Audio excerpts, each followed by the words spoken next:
اپنے سیاسی مخالفین کو پچ سے آؤٹ رکھنا چاہتے ہیں اور اکیلا کھیلنا چاہتے ہیں. پاکستان پیپلز پارٹی کے صوبائی اسمبلی کے امیدوار کو تیر کا نشان سے محروم رکھا گیا ہے.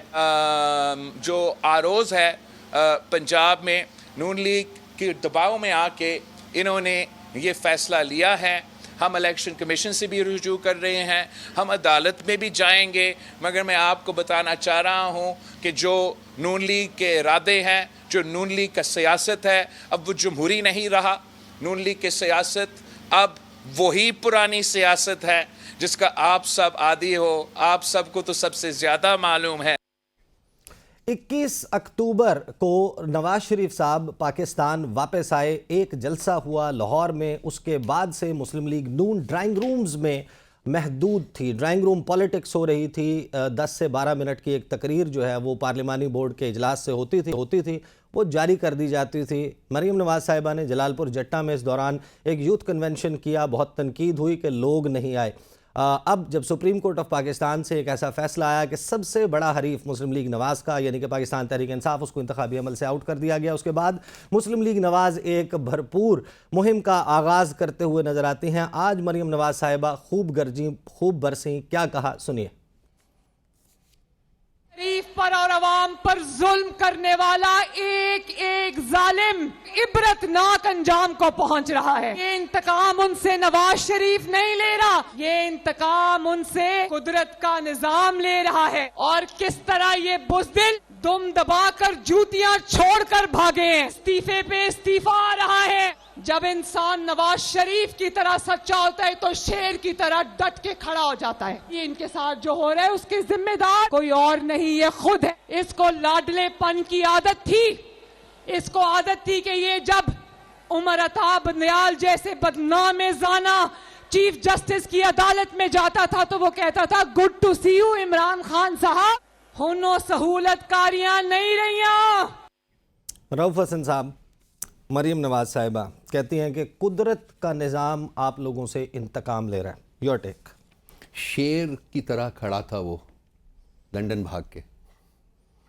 تو اور میں کیا کہوں, بد زبانی کا جواب میں کبھی بد زبانی سے نہیں تھا. ان کا شیر لنڈن بھاگا ہوا تھا. شیر بھاگتا نہیں ہے, شیر کھڑا رہتا ہے ویسے جیسے خان کھڑا ہے, عمران خان کھڑا ہے اس وقت. 6 مہینے ہو رہے ہیں اس کو جیل میں, کمپرومائز نہیں کر رہا, جھک نہیں رہا, اپنے اصولوں کے اوپر قائم ہے, کھڑا ہے, کہتا ہے 10 سال رکھیں یہاں, میں نہیں بھاگوں گا. ان لوگوں کو شرم نہیں آتی ہے؟ کم از کم سچ بول دیں, کبھی کم از کم اکنالج کر لیں کہ کس طریقے سے وہ بھگوڑا بھاگا تھا, جس کو کورٹس نے ایبسکانڈر ڈکلیئر کیا تھا, بھگوڑا ڈکلیئر کیا تھا, کورٹس نے کنوکشن اس کی تھی باقاعدہ. اور میں کیا کہوں اس کے جواب میں. ریکنسٹرکٹ کرتے ہیں سٹوری. جنوری کے 28 کو مریم نواز صاحبہ 2023 کو پاکستان واپس آتی ہیں, خطاب کرتی ہیں.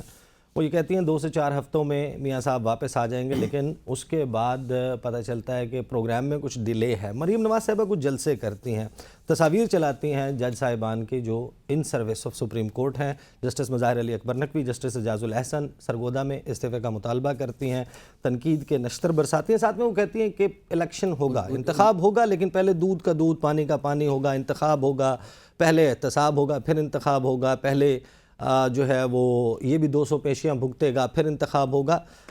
یہ اتنی اچھی پریڈکشنز کیسے تھی ان کی؟ How did it happen? یہ جس کو ہم لنڈن پلان کے نام سے جانتے ہیں, یہ اس کا شاخسانہ تھا. پہلے ان کا انڈرسٹینڈنگ ہوئی تھی, ایگریمنٹ ہو گیا تھا, اور اس کے بعد وہ واپس آئی تھی, اور یہ سب کچھ وہ پٹیشنز جو تھی, پروجیکشنز جو تھی وہ کر رہی تھیں, بیکاز اسی کے اوپر یہ ایگریمنٹ ہوا ہوا تھا, اسی کے اوپر ہی بات چیت ہوئی تھی کہ کس نے آنا ہے. آپ نے ذکر کیا ہے کہ 2 ججز کی نام ذکر کیا ہے, اس میں کچھ اور فوج کے لوگوں کا بھی نام لیے گئے تھے. آپ کو یاد ہوگا جب ان کی تقریر ہوئی تھی تو ان کے نام بھی لیے گئے تھے. تو یہ ایک اٹس ویری انفارچونیٹ. اس بڑی آپ تاریخ کو ڈسٹارٹ کرتے ہیں, جب مسخ کرتے ہیں اور اس کو اپنے انٹرسٹ میں یوز کرنے کی کوشش کرتے ہیں نا, تو اس کا ایک ہسٹری جو ہے وہ ریباؤنڈ کرتی ہے اور وہ آپ کو پکڑتی ہے کسی نہ کسی سٹیج کے اوپر. خان صاحب کے ساتھ جو ہو رہا ہے, آپ بھی ہیں یہاں, میں یوں پاکستان کے عوام بھی ہیں, اور اس کا جو جواب ہے وہ آپ کو 8 فروری کو ملے گا کہ عوام کیسے دیکھتے ہیں اس کو, ان کی انڈرسٹینڈنگ کیا ہے, وہ ان کی پرسیپشنس کیا ہیں اس کے بارے میں, اور کیا وہ مریم نواز جیسی خاتون کی جو کوشش ہے کہ تاریخ کو مسخ کر کے پیش کریں. کیا وہ اس سے ایگری کرتے ہیں یا کہ وہ ان کے خیالات کچھ اور ہیں اور وہ خان صاحب کو سپورٹ کرتے ہیں؟ تو یہ ہم 8 فروری کو دیکھ لیں گے. میرا خیال ہے کہ کوئی زیادہ دیر اب نہیں رہی ہے. 8 فروری پہ آتے ہیں. اپریل کی 27-28 تاریخ تھی. سپریم کورٹ آف پاکستان نے آپ لوگوں کو بٹھا دیا کہ بات کریں اور کوئی راہ نکالیں 14 مئی کے الیکشن کے حوالے سے, اور اس پر کمیٹیاں بیٹھیں. ہم نے دیکھا پارلیمنٹ میں اجلاس ہوئے, آپ کی ٹیم بھی موجود تھی, پی ڈی ایم کی اور ان کے اتحادیوں کی ٹیم بھی موجود تھی. What went wrong? What was the bottleneck? کس نے اسکٹل کیے وہ مذاکرات جو کہ اس تمام معاملے کو جو اس وقت ہمارے سامنے بکھرا ہوا نظر آ رہا ہے اس کو ہونے سے روک سکتے تھے؟ دیکھیے, جب ان کا ایگریمنٹ ہو چکا ہوا تھا جس کی ہم بات کر رہے ہیں, تو اس ایگریمنٹ کے کانٹیکسٹ میں وہ ایگریمنٹ ہمارے ساتھ کرنے کی متحمل نہیں ہو سکتے تھے اور وہ چاہتے ہی نہیں تھے. سو بیسیکلی ان مذاکرات کے دوران بھی مشکلیں انہوں نے کھڑی کی, اور ایک تاریخ کے اوپر جو یہ ایگری نہ کر سکے. ہم نے کہا تھا کہ ٹھیک ہے, اب سارے ملک میں ایک ہی دن الیکشنز کروا لیں, جو کہ ان کی ڈیمانڈ تھی. ہم نے کنسیڈ کیا اس کے اوپر, اور ہم نے کہا جی کہ آپ 1 مہینہ آگے کر دیجیے الیکشنز کو, مطلب پہلے کر دیجیے. اور وہ 1 دن بھی آگے کرنے کے اوپر تیار نہیں ہوئے. بیسیکلی ان کا موٹیو ہی نہیں تھا کہ وہ کسی قسم کا ایگریمنٹ ہمارے ساتھ کرتے, بیکاز ایگریمنٹ وہ کسی اور کے ساتھ کر چکے ہوئے تھے. اور جو سارا کچھ آپ نے دیکھا ہے کہ اس کے بعد بھی دیکھیے جیسے جیسے حالات موو کیے ہیں, وہ اسی ایگریمنٹ کے مطابق حالات موو ہوئے. آج ہم جہاں کھڑے ہیں ود خان صاحب behind bars for almost 6 months now, یہ سارا اسی کا ایک حصہ ہے. اور وہ کہتے تھے کہ جی ایک بندے کی بات کر رہی ہے, وہ ایک بندہ جو ہے وہ بیسیکلی خان صاحب ہیں, باقی تو کوئی میٹر ہی نہیں کرتا. اگر کوئی ایگریمنٹ ہے اور اگر آپ کو اس کا علم ہے تو آپ کو اس کے نتیجے کا بھی علم ہوگا. جی بالکل. تو آپ ہمیں نتیجہ بتائیں کہ کیا ہے ایگزیکٹلی, یہ کہاں پر آ کے یہ ایگریمنٹ مکمل ہونا ہے؟ دیکھیے جی, ایگریمنٹ ہے کہ پی ٹی آئی کو الیکشن سے باہر رکھنا تھا. اس کے 3 pronged ان کی اسٹریٹجی تھی. ایک تھی کہ سب سے پہلے کہ پولیٹیکلی خان صاحب کو یہ نیوٹرلائز کریں گے, جس کی کوشش کی گئی. وہ بائی الیکشنز ہوئے, آپ کو یاد ہوگا اس الیکشنز میں پی ٹی آئی نے بہت ریساؤنڈنگلی کامیابی حاصل کی. تو اس کے بعد اور بھی کوششیں بہت ہوئیں اور یہ ناکام ہوئے اس میں. سو پولیٹیکل 1 prong جو تھا کہ جی اس کو پولیٹیکلی نیوٹرلائز کریں, وہ نہ کر سکے. خان صاحب کی ریٹنگز جو ہیں وہ انکریز کرنا شروع کر چکی ہوئی تھی اس وقت تک. سیکنڈ تھا جی کہ اس کو فزیکلی ایلیمنیٹ کیا جائے. 2 حملے تو ہوئے, ایک میں ان کی آپ کو پتہ ہے زخم بھی آیا, سارا کچھ آیا, وہ دیٹ واز اے کلوز کال. اور دوسرا جو تھا وہ ابارٹ کرنا پڑا ان کا. اس کے علاوہ اور بھی بہت سے پلان بنے, لیکن fortunately for us, fortunately for Khan sahab وہ کامیاب نہیں ہو سکے. تیسرا جو پرانگ تھا وہ آج ہم دیکھ رہے ہیں, ان 2 کی ناکامی کے بعد کہ پی ٹی آئی کو اور خان صاحب کو آپ مختلف قسم کے کرمنل مقدمات میں انوالو کریں اور ان کو عدالتوں سے انیلیجبل ڈکلیئر کریں. اسی کی کوشش ہو رہی ہے. اور جو کچھ آپ دیکھ رہے ہیں اس وقت, ہمارا سمبل لے لینا, ہمارے میں اس ساری ڈیٹیل میں پڑھنا نہیں چاہتا, جس طریقے سے ہمارے لوگوں کو کڈنیپ کیا گیا, ان کو ٹارچر کیا گیا, ان کی پولیٹیکل لائلٹیز بدلی گئیں. اس کے علاوہ اب نامنیشن پیپرز کی اسٹیج کے اوپر جج کیے گئے, جیسے ہمارے پروپوزرز اینڈ سیکنڈرز کو کڈنیپ کیا گیا, ان کو مارا گیا, مطلب گھر کی 4 دیواری کا تقدس پامال کیا گیا اگین اینڈ اگین. اس وقت تمام لیڈرشپ ہماری یا جیلوں میں ہے یا انڈر گراؤنڈ ہے. جس طریقے سے لیگل ریکورس کو ڈینائی کیا گیا, مطلب ایک شخص کو 20 دفعہ 22 دفعہ 25 دفعہ ری اریسٹ کیا گیا. ایک مقدمے سے اس کو بیل ہوتی ہے, دوسرے میں پکڑ لیا جاتا ہے, دوسرے سے ہوتی ہے, تیسرے میں پکڑ لیا جاتا ہے. یاسمین راشد جیسی عورتیں بیٹھی ہوئی ہیں وہاں, cancer patient and all that. تو یہ تمام چیز جو ہے یہ تیسرے پرانگ کی جو ہے یہ اس وقت ان پروگرس ہے. اور وہ آج بھی چاہتے ہیں کہ کسی نہ کسی عدالت سے پی ٹی آئی کو ineligible for to contest elections انہوں ڈکلیئر کر دیا جائے. سمبل تو لے لیے, اور اب یہ ایک چیز رہ گئی ہے, وہ بھی اس کی کوشش ہوتی رہے گی, وہ آخری دن تک یہ کریں گے. پی ٹی آئی کے جو کرٹکس ہیں, جو نقاد ہیں, جو آپ کے سیاسی حریف ہیں, وہ یہ کہتے ہیں کہ آپ لوگوں کی ہٹ دھرمی تھی, آپ بات نہیں کرنا چاہتے تھے, آپ مذاکرات نہیں کرنا چاہتے تھے, آپ نے پولیٹیکل فورسز کی طرف نہیں دیکھا, آپ نے ہمیشہ اداروں کی طرف دیکھا. خان صاحب جب بات کرنے کو راضی بھی تھے تو وہ یہ کہتے تھے کہ میں اسٹیبلشمنٹ سے بات کرنے کے لیے تیار ہوں.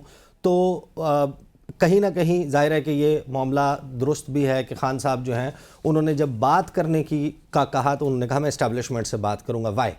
دیکھیے وہ دونوں سے انہوں نے بات کرنے کا کہا تھا. بالکل آپ صحیح کہہ رہے ہیں کہ اسٹیبلشمنٹ سے بات کرنے کی بات کی تھی انہوں نے, لیکن اس کے ساتھ ساتھ وہ پولیٹیکل فورسز کے ساتھ بھی تمام انہوں نے ایک کمیٹی بھی تشکیل دے دی تھی. ان سے بات کرنے کو تیار تھے. وہ کہتے تھے کہ جی اس وقت جو حالات کا تقاضا ہے وہ یہ ہے جی کہ ہم الیکشنز کی بات کریں, فری اینڈ فیئر الیکشنز کی بات کریں. اس کے اوپر کوئی پولیٹیکل پارٹی ہم سے بات کرنے کو تیار نہیں ہوئی تھی. سو یہ نہیں ہے کہ ہم ان سے بات کرنے کو تیار نہیں تھے, لیکن جو چیز وہ ڈسکس ہم سے کرنا چاہتے تھے بیسیکلی وہ ہماری پرائیورٹی نہیں تھی.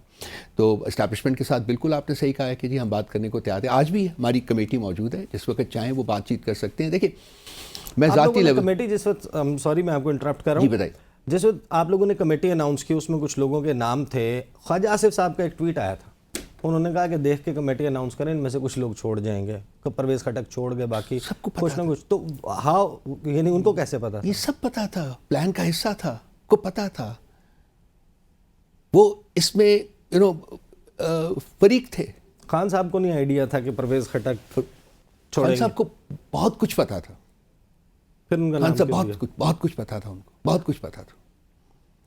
لیکن وہ بہت گیونگ آدمی ہیں. سخت فیصلے کرنے سے وہ اعتراض کرتے ہیں. وہ ہیومنسٹ ہے, ایک بیسک اپروچ ان کی بڑی ہیومنسٹ ہے کہ نہیں ٹھیک ہے کوئی بات نہیں ہے, پرابلمس ہوتے ہیں ٹھیک ہو جاتے ہیں. اس لیے وہ اسٹرکٹ ڈسپلنری ایکشنز جو تھے, ایڈمنسٹریٹو ایکشن لینے سے وہ کتراتے تھے, وہ نہیں لیے انہوں نے. شاید غلطی کی, ماننا پڑے گا. 9 مئی سے آپ کے کرٹکس سب یہ کہتے ہیں کہ آپ لوگوں کو جس طریقے سے خود کو اس سے علیحدہ کرنا چاہیے تھا, ان لوگوں کے خلاف کارروائی کا مطالبہ کرنا چاہیے تھا, خود اس کے اوپر ایک پرویکٹیو اپروچ لینی چاہیے تھی, وہ آپ نے نہیں لی اور پھر آپ اس کا خمیازہ بھگت رہے ہیں. How do you counter that? 9 مئی کو جس دن یہ ہوا اس دن خان صاحب جیل میں تھے, ٹھیک ہے, اور ان کو امپلیکیٹ کرنا میرا خیال انتہائی غیر مناسب بات ہے. وہ نہیں تھے. جو ہوا جس طریقے سے ان کو اریسٹ کیا گیا, گریبان سے پکڑ کے, گردن سے پکڑ کے ان کو مارا گیا وہاں, اس وقت کورٹ کے شیشے توڑے گئے, شیشے توڑ کے ان کو اریسٹ کیا گیا. مطلب ایک انتہائی ایک انپروپریٹ, انتہائی ایک انہیومن طریقہ تھا ان کو اریسٹ کرنے کا. ان کو اس سے ایک اسپونٹینیس پبلک ریئیکشن آیا. اسپونٹینیس پبلک, پی ٹی آئی کا کوئی ہے نہیں. آج تک مجھے بتائیے کہ کیا کبھی ہمارے جلسے میں کوئی ایک گملہ بھی ٹوٹا ہے؟ کیا آج تک خان صاحب نے کہا ہے کہ جی آپ یہ چڑھائی کر دیں, یہاں چڑھائی کر دیں, وہاں چڑھائی کر دیں؟ نہیں, کبھی نہیں ہے. کوئی ہماری, میرا چیلنج ہے کہ وہ نکال کے بتائیں کہ رانا ثناء اللہ صاحب نے on the record being interior minister of Pakistan یہ دعویٰ کیا ایک پریس کانفرنس میں کہ وہ فون کال ریکارڈ موجود ہے جو خان صاحب نے حراست کے دوران 9 مئی کے حوالے سے احکامات کے لیے ٹیلی فون کالز کی. چلا دیں, کدھر ہیں وہ ٹیلی فونس, چلا دیں. جھوٹ بول رہا ہے وہ, چلاتے کیوں نہیں ہے؟ مقدمہ کیوں نہیں درج کرتے اس کی بیسس کے اوپر؟ یہ فیک مقدمے کیوں درج کیے ہوئے ہیں؟ فریولس فراڈولنٹ مقدمے جو درج کیے ہوئے ہیں, وہ ایک سالڈ ایویڈنس ہوگی, چلائیں, مقدمہ درج کریں, لے کے چلیں. اور آپ رانا ثناء اللہ کی بات کر رہے ہیں, کیا وہ ٹرسٹ وردی انسان ہے؟ اس کا اپنا responsible position, I have to quote him. You are doing the right thing. میں آپ کو آپ کی اس پہ آبجیکشن نہیں ہے کہ آپ اس کو کوٹ کریں, لیکن اس شخص کی اپنی دیکھیں, اس کا کردار دیکھیں, اس کی زبان دیکھیں, کیا زبان استعمال کرتا رہا ہے. وہ ان لوگوں کے اپنے کرنٹ آقاؤں کے بارے میں کیا وہ زبان استعمال کرتا رہا ہے, کس قسم کی ننگی زبان استعمال کرتا رہا ہے. ایک ایسا شخص جو کہ اس قابل نہیں کہ اس سے بات بھی کی جائے, اور وہ ایک سٹیٹمنٹ دے رہا ہے. ہمارا چیلنج ہے کہ لے کے جائیں اس کو, کورٹ آف لاء میں لے کے جائیں نا. بالکل ویسے ہی جیسے ہم ڈیمانڈ کرتے ہیں کہ 9 مئی کے جو ایونٹس تھے ان کے بارے میں ایک جوڈیشل پروب کیا جائے. جوڈیشل